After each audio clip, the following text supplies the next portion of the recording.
कादियानी, जो खुद को मिर्ज़ाई या अहमदी भी कहते हैं, दरअसल एक झूठे नबी के पैरोकार हैं। इस झूठे नबी का नाम मिर्ज़ा ग़ुलाम अहमद कादियानी है। इसके नाम की निस्बत से इसके पैरोकार कभी खुद को कादियानी कहते हैं, कभी अहमदी तो कभी मिर्ज़ाई। मिर्ज़ा ग़ुलाम अहमद कादियानी बरे सग़ीर पाक व हिंद में अंग्रेज़ों का नस्ली वफ़ादार और एक शैतान सिफ्त इंसान कुत्ता था। इसके आबा व अजदाद ने नस्ल दर नस्ल मुसलमानों के ख़िलाफ़ साजिशें करने में बरतानवी अंग्रेज़ों की मदद की। ये वो बदबख्त जमात है जो अक़ीदा ख़त्म नबूवत सल्लल्लाहु अलैहि वसल्लम का वाज़ेह मुनकर है।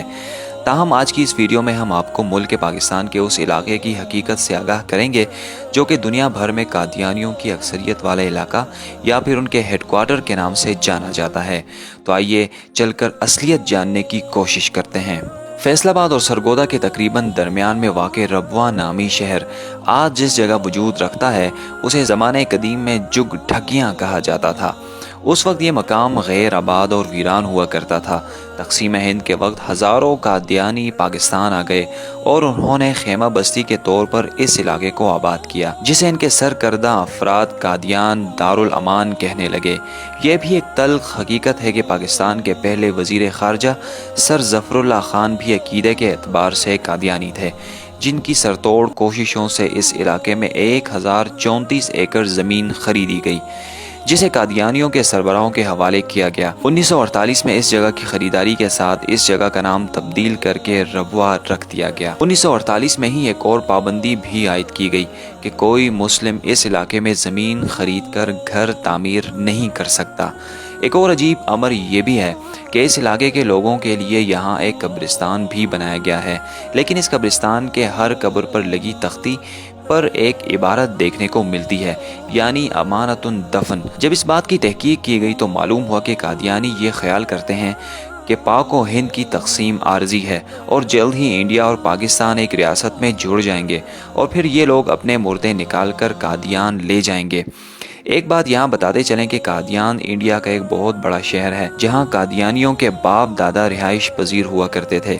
आज भी इस अक़ीदे के हामिल एक बड़ी तादाद वहाँ पर आबाद है। नाज़रीन ग्रामी, ताज़ा तरीन मालूमात के मुताबिक इन लोगों ने किसी भी खतरे के पेश नज़र रबवा के इर्द गिर्द इलाकों में बस्तियों का क़याम अमल में लाना शुरू कर दिया है।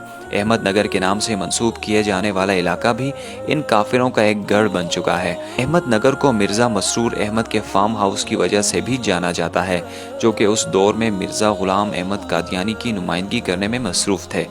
इतलात के मुताबिक करीब के इलाकों में धड़ाधड़ ज़मीनें खरीदने का सिलसिला भी जारी है। हमारे मुस्लिम भाई ज़्यादा पैसों की लालच में कादियानियों को ज़मीनें बेचने की वो गलती कर रहे हैं जो फ़लस्तीन के मुसलमानों ने यहूदियों को पनाह देकर की थी। बाद अज़ा उन्हीं यहूदी कुव्वतों ने यहाँ मुसलमानों पर अरसे हयात तंग कर दिया और आज भी वो खित्ता हालत जंग में है। दोस्तों, महल वक़ूअ के एतबार से भी ये रबवा शहर काफ़ी अहमियत का हामिल है। इसके 3 अतराफ पहाड़ और एक सिम दरिया मौजूद है। एक इंकिशाफ ये भी सामने आया है कि रबवा में खुले मैदानों को कंक्रीट से तैयार किया गया है और ऊपर मिट्टी डालकर इसे आम निगाहों से छुपाने की कोशिश की गई है। इसका मकसद ये है कि इसे बवक्त ज़रूरत बतौर एयरपोर्ट भी इस्तेमाल किया जा सकता है। इसकी एक असल वजह यह भी है कि दरियाई रास्ते के ऊपर बना पुल यहाँ की आमद व रफ्त का वाहिद ज़रिया है जिसकी मदद से इस गांव तक पहुंचा जा सकता है। अगर इस पुल को तबाह कर दिया जाए तो तकरीबन पूरे पाकिस्तान का इस इलाके से दाखिली रास्ता कट सकता है। इसके अलावा लम्हा फिक्रिया ये भी है कि इस्लामाबाद की एक मैगजीन ने हाल ही में ये दावा किया है कि रबवा की 300 ख़वातीन इसराइली फ़ौज का हिस्सा हैं। यही नहीं, 600 मर्द हजरात भी इसी कश्ती के मुसाफिर हैं, यानी पूरा शहर ही जंगी तरबियत लेने में मसरूफ़ है, जो कि आगे जाकर पाकिस्तान समेत किसी भी मुस्लिम ममालिक के लिए संगीन ख़तरे की सूरत में सामने आ सकता है।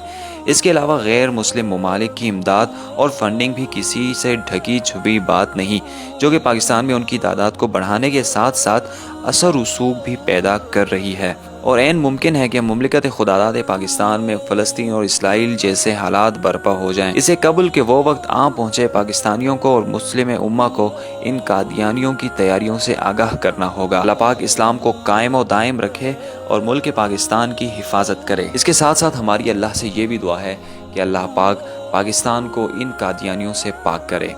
मज़ीद इस तरह की इन्फॉर्मेटिव वीडियोस देखने के लिए आप हमारा यूट्यूब चैनल वही डॉक्यूमेंट्रीज सब्सक्राइब कीजिए और घंटी के निशान को भी दबाइए। शुक्रिया।